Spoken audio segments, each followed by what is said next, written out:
ওমানে অবৈধ বহু বাংলাদেশি জরিমানা ছাড়া বৈধতা দেওয়ার আহ্বান।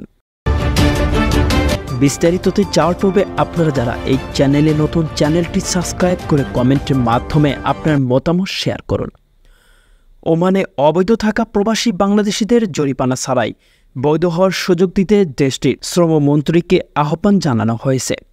গত বৃহস্পতিবার ভিসা সংক্রান্ত আলোচনার এক পর্যায়ে শ্রমমন্ত্রী ডক্টর মাহাদ বিন সাইদের সঙ্গে এই বিষয়ে আলাপ করেন প্রবাসী কল্যাণ ও বৈদেশিক কর্মসংস্থান প্রতিমন্ত্রী শফিকুর রহমান চৌধুরী।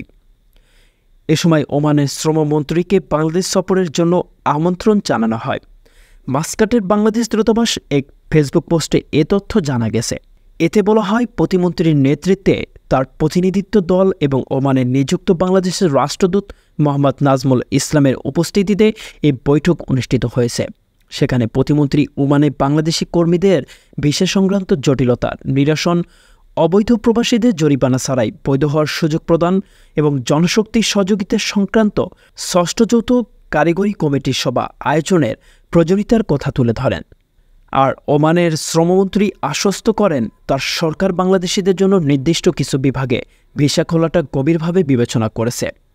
সবাই বাংলাদেশ থেকে প্রবাসীদের নির্বিঘ্নে নিরাপদ অভিবাসন নিশ্চিত করার পাশাপাশি মানব পাচার রোধে সহযোগিতার বিষয়ে ও সাশ্রয়ী অভিবাসন প্রক্রিয়া নিশ্চিতে একসঙ্গে কাজ করতে উভয় পক্ষই সম্মত হয়। সবশেষ শ্রমমন্ত্রীকে তার সুবিধাজনক সময়ে বাংলাদেশ সফরে আমন্ত্রণ জানানো হয়। সংবাদের এ পর্যন্তই। পরবর্তী নিউজ আপডেট পেতে আমাদের সাথেই থাকুন। ধন্যবাদ।